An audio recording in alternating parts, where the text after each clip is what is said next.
Om Jnanatimirandhasya Jnananjana Shalakaya Chakshurunmilitam Yena Tasmai Shri Gurave Namaha. Well, I should speak something. It would be wrong not to, since you've all come here expecting me to say something. And specifically, you should speak something about Krishna. And many things that can be spoken about, but we should speak about Krishna. And what shall we speak about Krishna? Because Krishna is everything, and he's also separate from everything. Maya tatamidam sarvam jagada vyakta murtina matsthani sarva bhutani nachaham teshvavastitaha. Whose Bhagavad Gita is this? Yes, sir. Do you know the meaning of this verse which I just said? You want to translate the verse? Say it in German. No, I thought as I saw all the verses that you're learning fallen out, so I thought maybe you know. Not this one. You don't know this verse. Where does it come? I think it's in the 7th chapter, verse number 4, something like that. Let's have a look. My guess may be wrong. No, it's not that one at all. I always get, like many others, I mix up. Where does it come? Yeah, it's chapter 9, text 4. I always mix up the 7th and the 9th chapters, which are quite similar in many ways. Chapter 9, text 4.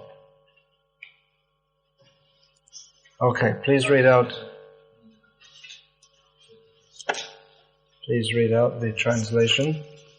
I'll read it in English. By me in my unmanifested form, this entire universe is pervaded. All beings are in me, but I am not in them.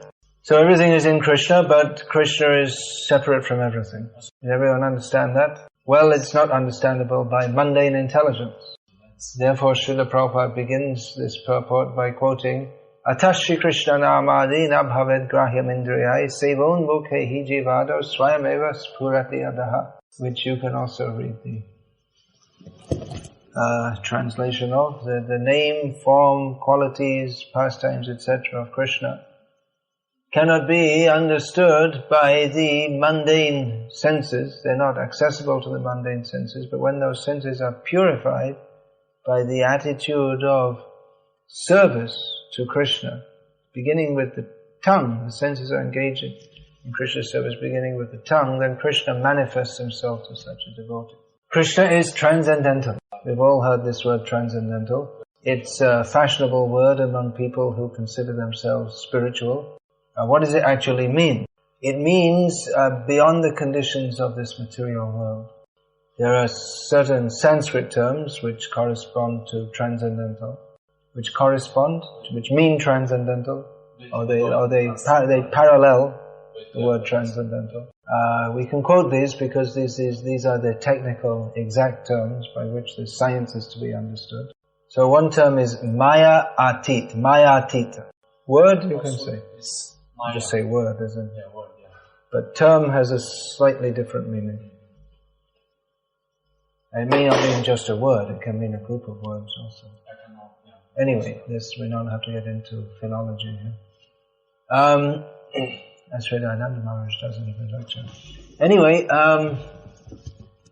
Maya Atit means beyond Maya, beyond the influence of illusion. Maya means illusion, but it also means the whole world or the whole ethos of illusion. So another similar term for transcendental is Trigunatita, which means beyond the influence of the three modes of nature.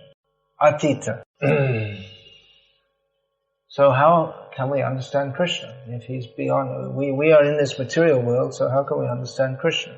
Well, Krishna is also here in this world. He's beyond it, but he's within it also.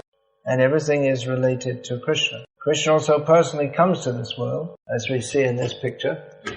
Who's Krishna? You might think the big strong-looking one is Krishna, but although Krishna is looking smaller here, he's actually much stronger. So you may think, well, this is just some kind of childish imagination to think that the supreme truth or God comes as a little boy and fights as a wrestler. Now that's a bit of an obscure word, isn't it? Ringer, is it? They get in the ring. They get in the ring and sometimes they get thrown out of the ring. So we might think this is some kind of childish imagination of some not very developed people. Some primitive people have a concept of God as a young boy, something like this. Pray to Krishna to give you intelligence. First time translating. And both, German is your second language and English is your third, fourth, fifth, somewhere like that. So, please be patient. So, did you get all that? You got the last sentence. Alright. Did you translate what I just said about your... No. You can if you like, yeah. And the Deutsch and English are actually quite different languages. What do you think? The structure, the vocabulary, they're quite different. And they're also quite different from your first language. So if I had to translate, for instance, from Hindi to Bengali, it would be fairly easy because they're similar languages. But anyway, Krishna is giving you the intelligence. So, we might think that stories of Krishna are just that, so some stories meant for the entertainment of not very enlightened people. But actually the greatest philosophical constructs in the world establish that Krishna is the supreme, what we would call in English, the supreme absolute truth. Yeah, it's difficult. Constructs. Theories, you could say. It's not exactly theories, though. Or philosophical systems. Okay, you got it. There's one word. They establish that this Krishna, this young boy, is the supreme absolute truth. What is in English called? Yeah. You have some standard term in German for that? I would presume so. I think that came from German, actually. One of the German philosophers made this term. It's a fairly recent term, absolute truth. But actually in Sanskrit there are, from long back, such terms. We have here in Bhagavad Gita, Lord Krishna is described as Param Brahma. So Brahma means it has many meanings. It means the ultimate reality. And Param means supreme. So Krishna is this supreme manifest or the supreme ultimate reality.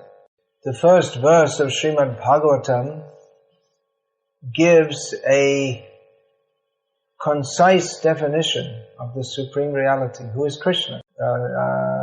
Succinct, short, squashed, everything squashed into a lot of stuff squeezed in tight.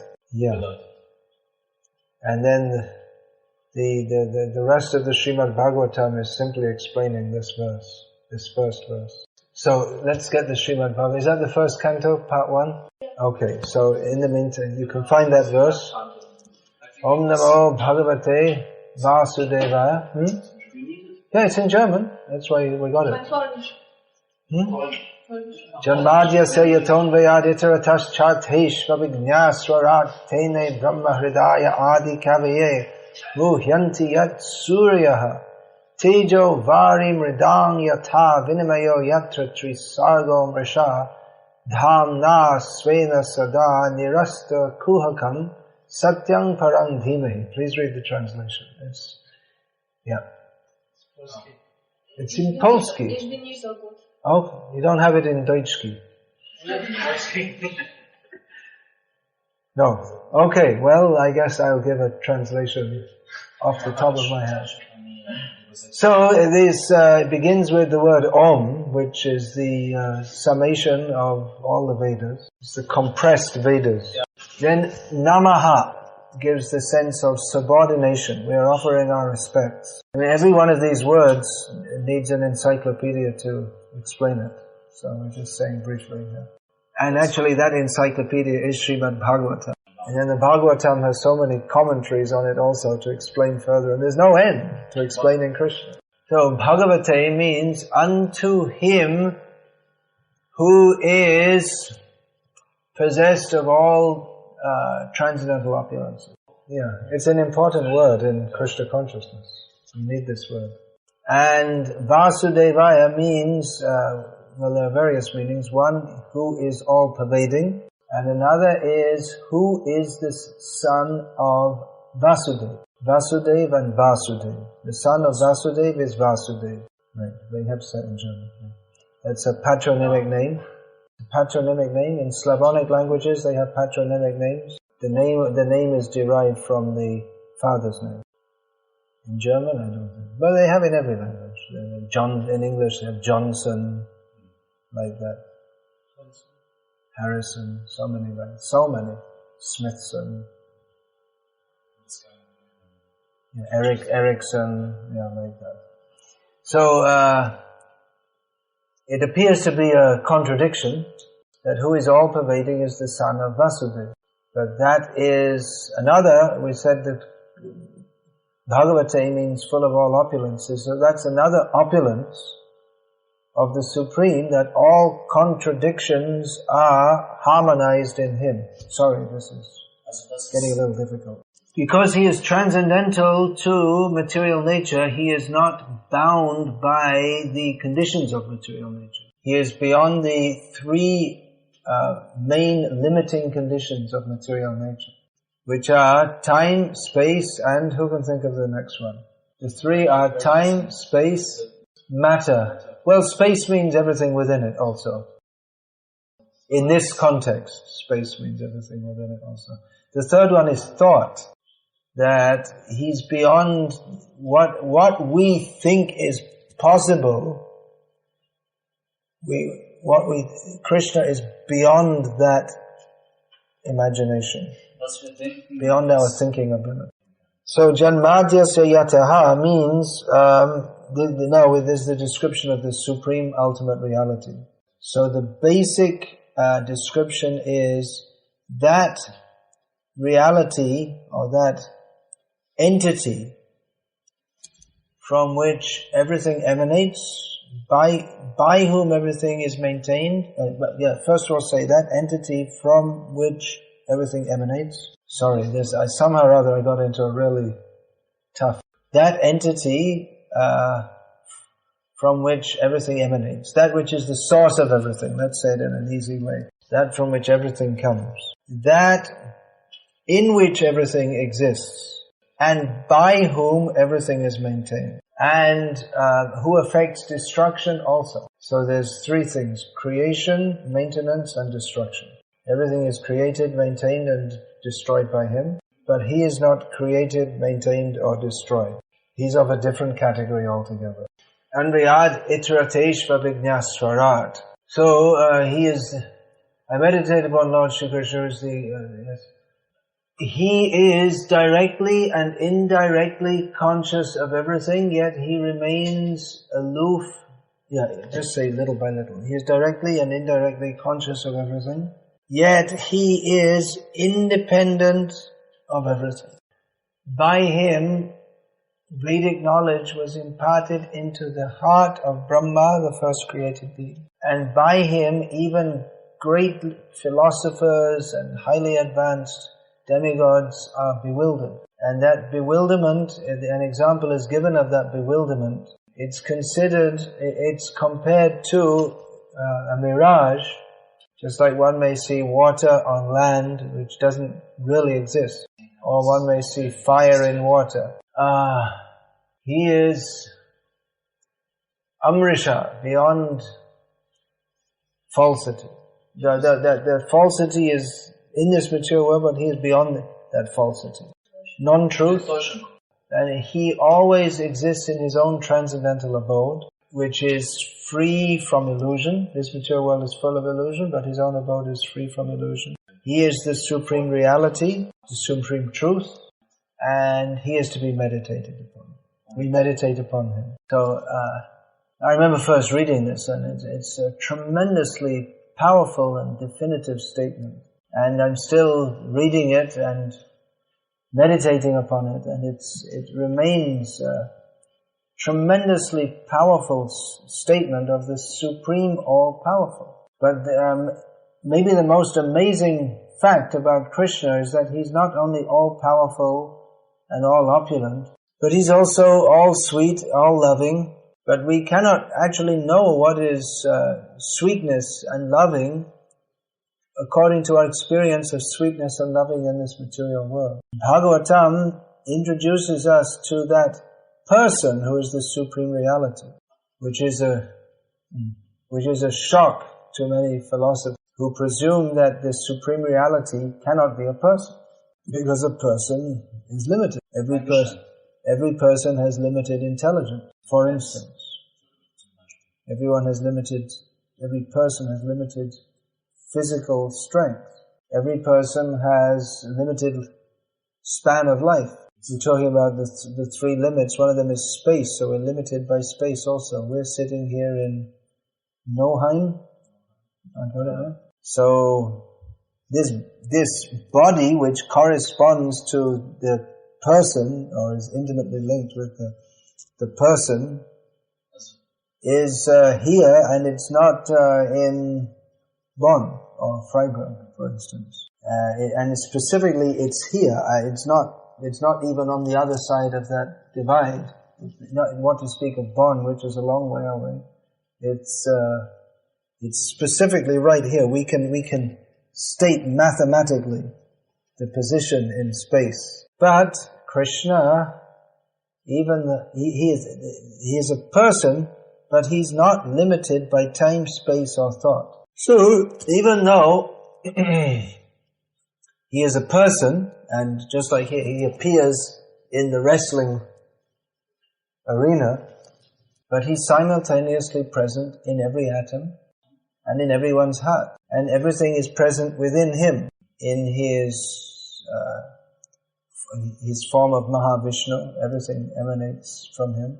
And everything rests within his impersonal Brahma feature, which is non-different from him. Well, in impersonal Brahma aspect, and Brahma Jyoti is, it describes the feature of another, but Brahma, that's the actual description. So although it might appear that, well, Krishna is just some story of some young boy, it may not even appear that interesting. He's fighting with some wrestlers. There are many more interesting stories. This Harry Potter is a very popular story, right? I presume it's translated in German. So it must be a very interesting story, because people really, I think when the latest volume came out, it was like over 1 million copies sold the first day. So it must be a very interesting story. I don't know, because I don't read Harry Potter stories. But the story of Krishna, it's not, from the story point of view, it may not even appear to be that very interesting. Nevertheless, the stories of Krishna have formed the basis of India's vast spiritual culture over many thousands of years. And we can safely predict that when the name Harry Potter is totally forgotten in human society, that the stories of Krishna will remain popular. And the reason is that, Harry Potter is just imagination and Krishna is reality. Well, even in the mundane reality, there are many interesting stories. I guess there must have been many books written about the life of Hitler. It must be very interesting, how he came up from being a complete non-entity to being the most powerful person in the world by various political means. And not, very ruthless means. Political and various ruthless means. Ruthless, lacking ruth, lacking human consideration. And out of this Second World War, so many interesting stories and movies came out. I don't know about in Germany, because Germany was on the losing side. But in the English-speaking world, so many interesting things came out. One devotee told me he had seen some movie called Schindler's List. And I remember as a kid watching a film about the Nuremberg war crimes trial, or whatever it was. The trial of the Nazis was it in Nuremberg? They were all trial, not triumph. They were all hanged and shot or whatever. So anyway, I'm just giving these as examples that real life stories are often very interesting. The Schindler's List and the Nuremberg Trials movie was based on real, actual events in history. Well, I don't know if it was the most appropriate examples to give in Germany, but anyway, the point is that it's interesting. It might not be very polite of me to say all these things in Germany. And in comparison, the stories of Krishna, they might not seem to be that interesting. One of the most, or maybe the crux or the essence of Chaitanya Mahaprabhu's meditation on Krishna is that of Krishna leaves Vrindavan. Now that doesn't seem to be, from the story point of view, it doesn't seem to be that interesting. Krishna was very popular in Vrindavan, and after he left, everyone felt disappointed. But why is it that the stories of Krishna in Vrindavan and leaving Vrindavan will still be recited long after Hitler is forgotten? It may seem impossible that Hitler will be forgotten, but be assured there will be a time in history when his name is not even remembered. But Krishna will be remembered. And that's again is because Krishna is the supreme ultimate reality. And Hitler is, for all he may seem terrible, but he's just another ant practically he's just a speck, insignificant creature in the long annals of history. He seems very big and very important to us, but we are only tiny living creatures in a tiny planet. Just like the ants, if the ants have their nest, and if someone comes and pours hot water on them, to them it's like a catastrophic event by some terrorist. So our condition is like, we're like ants. We're tiny little beings. But Krishna is significant. And the stories of Krishna, they are told again and again and again, and will be told again and again. Because apart from being all opulent and all powerful, Krishna is also Akhila Rasa Murti. He is the emporium, that word is used sometimes. Emporium of all rasa. Do you have that word emporium in German? He's the reservoir of all rasa. It's a different word, yeah. He's the of all rasa. Yeah, and rasa is a word which is probably best left untranslated, because it's not very translatable. It is, one literal translation of rasa is taste. So, apart from the taste of food, or the primary meaning of rasa is the taste that one experiences in various emotions. Sense of wonder. Yes, chamatkara, bhara, bhu. The taste that one gets. So the taste that one gets in contemplating Krishna is so wonderful that everything Krishna does is a source of more and more ecstasy for the devotees. Okay, your brain power is running down, running out of power. Yeah, the taste that the devotees get from contemplating Krishna is it's so wonderful that they just want to go on hearing about Krishna and meditating upon Krishna. And they aspire to live with Krishna and be with Krishna. That rasa, that taste of experience with Krishna, that is always increasing, because it's not material, it's not limited by material conditions. So Srimad Bhagavatam describes Krishna. Bhagavad Gita describes Krishna. And actually, if one knows how to read the universe, the whole universe describes Krishna. Everything describes Krishna. If one's consciousness is Krishna-ized, then he sees how Krishna is present everywhere, in everything, and everything is in Krishna. Then at every moment, patipadam purnamrita svadanam, at every step one tastes at every step of life, one tastes the full nectar of being with Krishna. So Krishna is the wrestler. That's his fun. He's a fun-loving God. Of course, for Chanara, it wasn't so much fun. That's the name of the wrestler here, who's about to be a dead wrestler. That was his great fortune, to be killed by Krishna. Actually, everyone's killed by Krishna. Hitler was an instrument. Of course, it's not that Krishna is a nasty person killing everyone, but everyone gets their karmic reaction. If we say this, people get very upset. But actually, it's a fact. We're not saying that Hitler was innocent by any means. He was a demon. But, well, it's just like people, they talk about the Holocaust, but there's a Holocaust going on every day all over the world. The slaughterhouses. Just like they had these death camps away from the civilization, away from the cities. So they have the slaughterhouses away from the cities. Every day, millions of cows, sheep, chickens, and other creatures are slaughtered.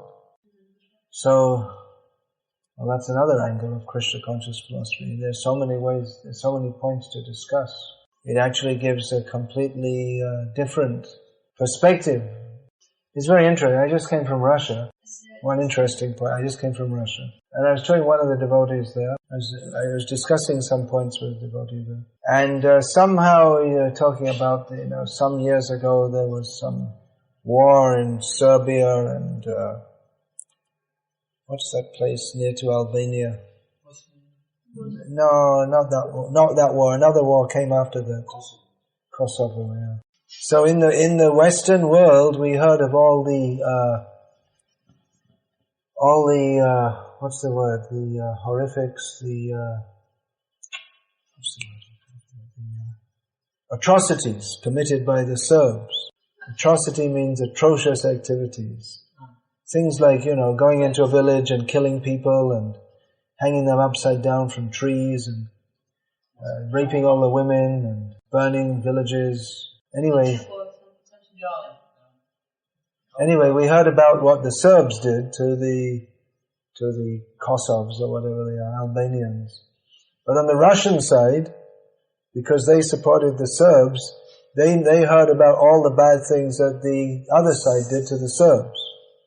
It's not news. It's not, they tell you we're giving the facts, but it's just propaganda actually. So, we have different perspectives according to the material identification we have. In Indian history, Aurangzeb is recognized as a tyrant. He was a Hindu hater ruling India, and there was all kinds of atrocities committed during his rule. Whereas Akbar, another ruler, Mughal ruler in India, he was considered enlightened because he actually was very liberal and he liked Hindu sadhus and this and that. Akbar. But then I read the history of India, Bangladesh and Pakistan when I was in Bangladesh. I read it was an English book. It was meant for the school courses. History of Bangladesh, the country, there hadn't even been such a country. It was less than 10 years that it ever existed at the time when I was reading the book. Anyway, it was written from a Muslim perspective. So according to them, Aurangzeb was great and Akbar was a useless guy. In fact, the Aurangzeb, he just killed so many people and forcibly converted so many people. They consider that good. So I'm just making the point that we have different perspectives according to what we subject us, what information or what perspectives we subject ourselves to, or we are subjected to. So in Krishna consciousness, we want to subject ourselves to this perspective of reality, who is Krishna. So in Krishna consciousness, our perspective is different to that of the Russian perspective or the CNN perspective or the German perspective. But our perspective is that the whole material world stinks, whether you're Russian or American or whatever. The whole place is a useless place. And even the pleasant summer is just another trap of Maya. Germany in the summer seems to be quite pleasant. Well, just wait a few more months. It won't be so pleasant. And even that pleasantness it's like there's the nice smell of the sticky paper with a nice smell that the fly comes and lands on, then he's trapped. So Krishna consciousness means the perspective of reality which is Satchit Anandamay, which is the platform of eternity, bliss and knowledge. Eternity, knowledge and bliss. Alright, are there any questions about this? Comments? Objections? Yes? Because you said that the stories of Krishna will always be very attractive because it's absolute truth. Yeah. But what, for example, if we lose the taste, we read maybe 2 times or something the same book, and then somehow we cannot enter so deep in this taste of Krishna consciousness and Vikasa. So what about this? Well, translate the question. Now you have to say in Deutsch. Deutsch. Well, don't lose the taste. The taste is there. One thing is, if we're trying to read or understand Krishna through German lenses or Russian lenses or whatever, material, then we won't get the right vision. If we fill our consciousness with material sounds, then it'll be difficult for us to appreciate spiritual reality. If we're more accustomed to reading the newspaper than reading the stories of Krishna, then that may seem very attractive to us. Oh, by the way, that reminds me, I met an Indian man he told me there's some home blast in India. I guess I have to find out what's going on about that, because it's in places that I regularly visit. Yeah, you can do, why not? All my ramblings. So we're not saying that we should be so otherworldly that we're not aware of what's going on in the world. But our consciousness should be focused on Krishna. If we do that, then we'll get a taste for Krishna. I mean, personally, whenever this first verse of Bhagavatam, I find it, every time I find it tremendously enlivening. In comparison with which, everything that everyone's talking about in the world just seems like so much blah, blah, blah, blah, blah, blah, babble. It's, the quality of thought is just so much more elevated than, especially even any philosophy or what to speak of, what goes on in the news, and the main news seems to be like sports, most of it. It's like this, in the summer there's what was there? There was European football, and there was Wimbledon tennis, and then there's something else, and then there's Olympic Games, and it just goes on and on and on. And it's just so much importance given to that which is not important. Someone lifts up a great weight and they get a gold medal. You can bring any baby elephant and they'll lift a heavier weight. So these people who want to be a great weightlifter, they can become an elephant in their next life. They're spoiling their human life. So, especially in modern society, people put so much importance on things which are really trivial. And not even trivial, just imaginary. This Harry Potter is the example. Anyway, you can have more wide reading, discursive reading. You can read Ramayana if you like. That's story-wise it's very interesting, isn't it, Ramayana? And Mahabharata is very interesting, although it doesn't as directly focus on Krishna as Srimad Bhagavatam. But it's not just interesting, but it's also highly didactic. It means instructive. Not just in, you know the word? No, not just teaching, but it's instructive. It's like improving, giving good instruction for improving your life. Morally instructive. You'll improve your character by reading this. It'll lead you to higher thoughts and higher action. Higher thoughts are followed by higher action. We see this Bhagavad Gita. The whole thing is that Arjuna he's torn apart. That he doesn't want to do wrong. He's so much concerned that I don't mind to die, but I don't want to do wrong. He's so much concerned with that. Many things to read. You can have a wider reading, but please come back. Make the basis of your reading Srila Prabhupada's books.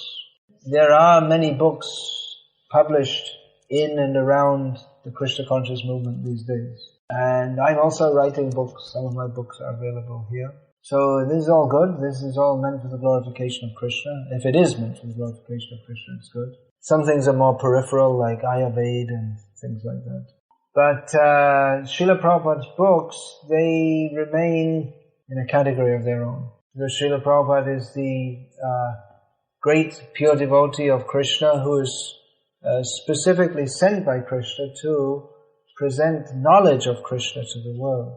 And by reading Srila Prabhupada's books, we can understand Krishna we can understand Krishna.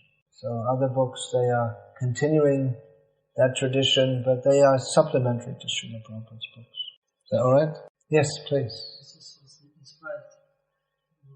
You were telling examples about if somebody like to read interesting stories. It's also stories about Prabhupada, very interesting. Yeah. And really, like we read today in temple, we can study Prabhupada's character, Prabhupada's qualities through this books about Prabhupada. Fully Krishna conscious. Yeah. It's amazing in this modern, totally materialistic age how you wouldn't imagine that there could be such a person. It doesn't seem possible in this age, but Srila Prabhupada showed, yes, it is fully possible. Yeah, please translate. It's a lot to translate all at once. And Prabhupada, he was so practical also. It wasn't that he was like, like some living on, there's a saying in English, living on cloud 9. There's just kind of, in some kind of dreamy world. Not at all. Prabhupada was absolutely practical. He was perfectly, in one sense, perfectly integrated with the world and able to work in it. On the other hand, he was totally beyond this world because he was with Krishna. So, Jai Srila Prabhupada. Jai. That's actually the title of one of my books. Yeah, anything else? Well, what is the meaning of Diksha? This has to be understood in different ways.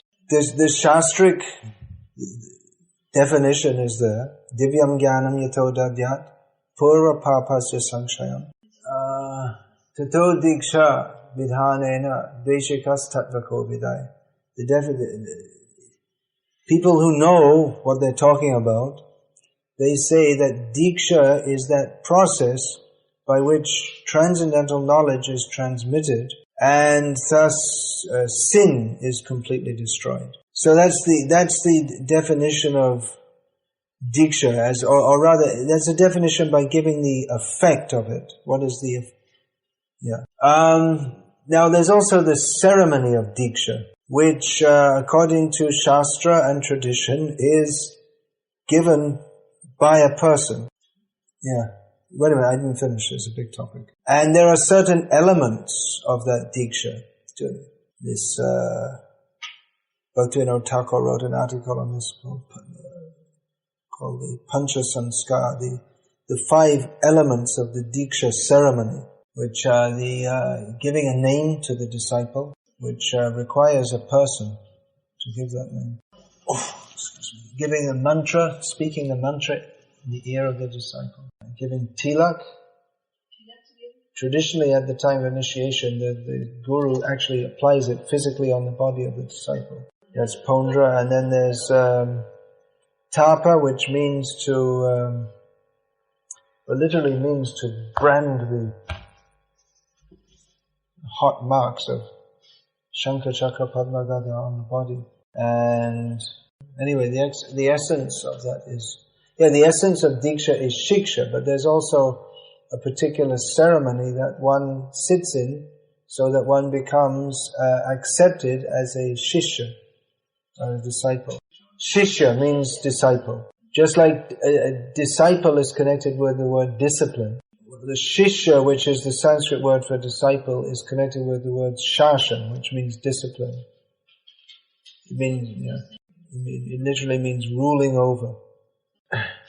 So,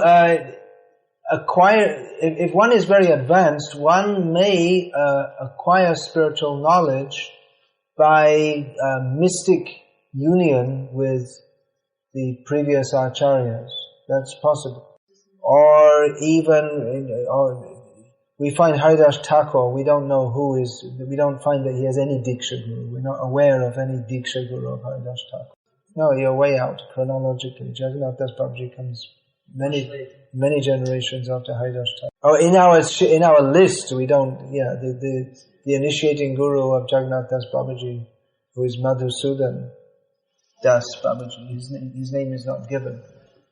Yeah, although he did have a Diksha Guru. Yeah. So, it may not be necessary in the case of someone who's practically already liberated anyway. But then Diksha is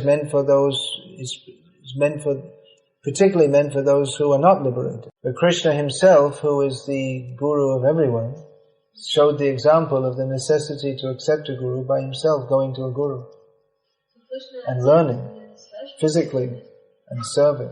So there is a modern idea which has been invented by some people that you just take initiation from Prabhupada and you just read his books and that's it. And you don't need any Diksha Guru. I mean, your Diksha Guru is Prabhupada. But actually, if you read all of Prabhupada's books and letters and everything, you never get that idea unless someone who made it up told it to you. So that person who made that philosophy is interpreting Srila Prabhupada's instructions for you. And every Guru does that. Yeah, who has made this Ritvikism philosophy? They're actually interpreting Srila Prabhupada's instructions, or they're delivering they're delivering their understanding of Srila Prabhupada and his instructions to you, and you accept that if you become a follower of that. You see, you don't, and if you accept a Diksha Guru, then you understand Prabhupada and Krishna through how he instructs you. So definitely the knowledge is in the books, but we don't form even the understanding, we don't form it independently. It's not just from the book. But all our thoughts, which constitute our consciousness, it's a very complex amalgam of influences from this life and previous lives. So even when someone reads Prabhupada's books, it's not that they're just reading it, but they have so many. They interpret that through the thought patterns. Weltanschauung is the German word. I don't know if I pronounced it properly. Yeah. Through whatever they've acquired through association with various ideas and persons previous to reading Prabhupada's books. So it's better that's why go to devotees and be guided by them as Prabhupada has guided us on how to think. Many theological questions will arise. Just like, for instance, if you read Prabhupada's books, you'll find right there in Bhagavad Gita that Lord Krishna says, Yad gatvana nivartante tad dhamma paramam mama. Now, once having gone to the spiritual world, one never falls from that. Now, however, we find that Srila Prabhupada repeatedly says that we fell from the spiritual world. Now, if you just read the book, how are you going to solve this? How are you going to get around this apparent contradiction? You're raised in Germany in the age of feminism, and repeatedly in Srila Prabhupada's books and in the original texts there are statements that women are less intelligent. How do you understand that in terms of your previous conditioning? And in terms of observed reality. I think the Chancellor of Germany is a woman now, is it? Is it? Yeah. So how are you going to understand these things? Just by reading by yourself. Srila Prabhupada is giving transcendental knowledge, but it may not be so easy to understand without it being explained. Or actually everything is there, but to, out of the vast statements to coalesce them in one's understanding. It's better to go to someone who's already done that, isn't it? Just like if you want to study physics, what's best? To start off prior to to Isaac Newton and try there, or go to the college and get taught? Well, you could just read the books, the college textbooks, but you'd have a pretty hard time understanding it. Prabhupada's books, he's presented this knowledge very straightforwardly and clearly. It's amazing. I mean, this is very, the philosophy in these books, it's very subtle and deep. And Srila Prabhupada is absolutely empowered by Krishna to present it in a manner where we distribute the books on the street and people read them with absolutely no background of understanding. But at the same time,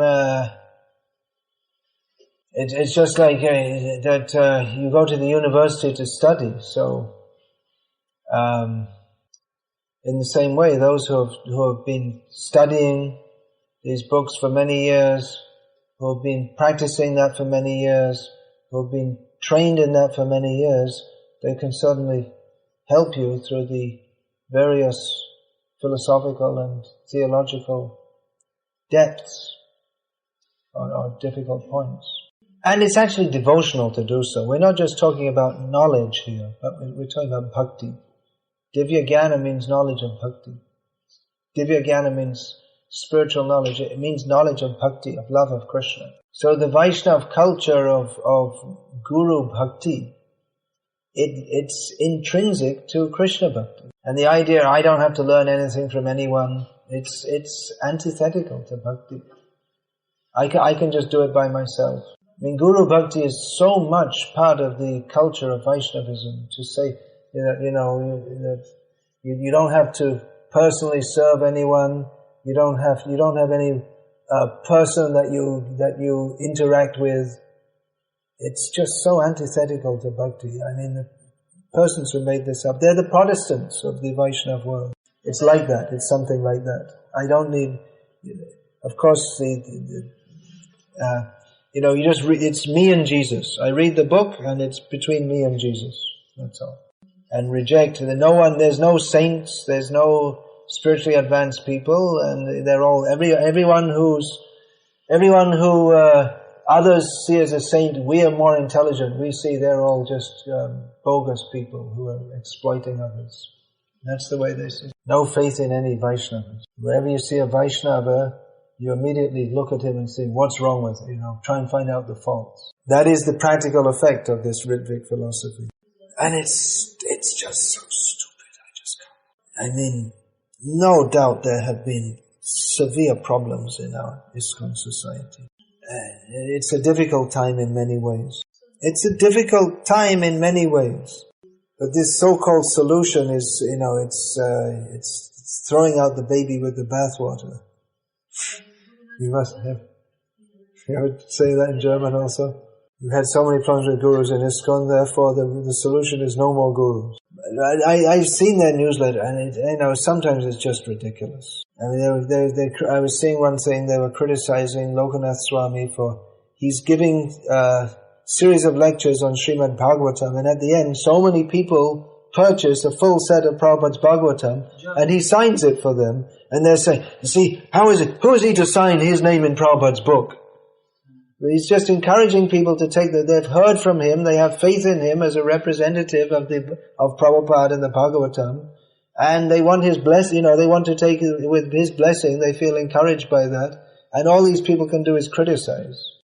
And then saying that, Tamal Krishna Maharaj and others poisoned Prabhupada. Everyone had problems with Tamal Krishna Maharaj. Everyone had problems, even Prabhupada, really, sometimes it seemed like that, he gave a hard time, but Prabhupada loved him. There's no doubt about that. And he loved Prabhupada. And to say that he poisoned, I don't want any forensic evidence. It's just too ridiculous. I'm known in ISKCON as a kind of maverick sannyasi. I'm just kind of, I'm critical and this and that, but there should be some discrimination and some, there are faults and problems and we should be aware of them and not be naive, but there are certain limits also. Maverick means a bit of an outspoken and not exactly conventional. Well, he was, but in a different way. About myself, yeah. Now that's one of Prabhupada's brilliant qualities, that he was able to take people like Tamal Krishna Maharaj and just such a strong personality. And but Prabhupada engaged him in Krishna's service. He was surrendered to Prabhupada. Yeah, I don't think he was surrendered to anyone else, but he surrendered to Prabhupada. And then because he understood that Prabhupada's wishes, he went on serving Prabhupada. Anyway, I'm just giving that as an example. It's no easy thing. But one thing we learn from after Prabhupada's disappearance is there's really no one like Prabhupada, and there's no replacement for Prabhupada. Although no one's really proposing that there is a replacement for Prabhupada. But at the same time, that pushing on this Krishna conscious movement in this difficult age, I mean, let's give a little credit to those who are trying to do it. It's not such an easy thing. It's for another trouble hours question. Yeah. The thing is that, actually Jiva Goswami states that Shiva Tattva and Guru Tattva, there are two which are very difficult to understand. Because they're both, God and not God at the same time. Guru is to be respected as good as God. Which, it's difficult to understand when you say, the person eats, sleeps, and, gets sick and gets angry sometimes. And, that's why Krishna says, Acharyang mang vijani annavamanyeta karhichit namartya buddhya suyetan sarvadeva maya guru. That one, Krishna says, the Acharya should be known as good as me, and never insulted or envied in any way. And it shouldn't be considered like an ordinary mortal, because he's the representative of all the demigods. So it is difficult to understand, but it requires faith. Faith that Krishna made this system, and Krishna's helping me, or is ready to help me by giving me that guidance that I need. If you don't have that faith, you'll go on doubting forever. But at some point you have to make the leap of faith. It's an English saying, leap of faith. It's a leap of faith. You have to, you're here, you want to get over there. And in between, you don't know, there's a big deep hole. So you have to have the faith that you can jump over. It's like jumping in the dark or something. It's a philosophical term. Someone's saying, you jump, it'll be alright, and you can't see and you're not sure, you just have faith. And if you don't have faith, you remain on this side. So faith is required also. But if you become so much, you want to understand by analysis and logic, and then you get stuck on that platform. So we're not saying that there shouldn't be a philosophical understanding, but it has to be accompanied by some faith also. Faith that Krishna does care for me and does want my benefit, and that Krishna works, as he says in himself. We find in Shastra, Krishna works through his devotees. So you can pray to Krishna. Please, I'm confused. Please show me what is correct. Please give me that guidance by which I can come to you. You can pray like that if you want it. I know several instances of devotees who've been confused, and then they pray, Krishna, please send me a guru, and immediately, in each case, if you pray sincerely, practically immediately Krishna will arrange. They prayed to Krishna, or they prayed to Prabhupada, and immediately Prabhupada has directed them to ISKCON gurus, believe it or not. We go on with this. I think we had the essence of it. It's a matter of perspective. It's not, you can quote this and quote that, but like I say, ultimately, the element of bhakti has to be there. The desire to attain bhakti. You can't understand, you can't understand Prabhupada not just by analyzing and taking one statement and putting it against another statement. It's not an unintellectual process, but it's not only an intellectual process. And even if it was, you'd be stuck, because, we have limits of our intelligence, which is why we need guidance also. So, Hare Krishna. Don't mind, I'm going to leave it there. All glories to Srila Prabhupada. Hare Krishna. If you like, you can transcribe that and send that to the Ritviks and they'll analyze this in their magazine and find out all the faults with everything I said. And they'll go on beating their drum and, we'll go on beating this one. And we'll see at the end who gets Krishna. I'm very much aware that at the end of my life, I have to meet Prabhupada and give my lifetime service report. Of course, he knows everything, but, ultimately we all have to answer to the boss. Okay, Hare Krishna. Am I initiated by Prabhupada? Is that what you're asking? Yes. Yeah. That's my great good fortune. How about it? But you know what? It's a great good fortune and to be initiated by Prabhupada. And you have to translate this. There's a greater fortune than to be initiated by Prabhupada. There is no greater? Greater, yes, grosser. There is to follow Srila Prabhupada's instruction. So if you follow Prabhupada's instructions now, you're in a better position than those who are formally initiated by Prabhupada. Here I'm saying formally, Formally, but who are not following. You can still get the same benefit, just like we can get the same benefit that Arjuna got from hearing from Krishna. Yes. Well, what about you? Why don't you chant? I'm actually trying to save my voice because I keep on losing it. Alright, although we sannyasis are not supposed to hear that, which is probably why you got Miro to translate, even though, if you don't mind me saying, you're a much better translator. He doesn't have that much practice. It seems like that. I mean, I don't know German, but two. Yeah, she's better. She's more quick learning. Yeah.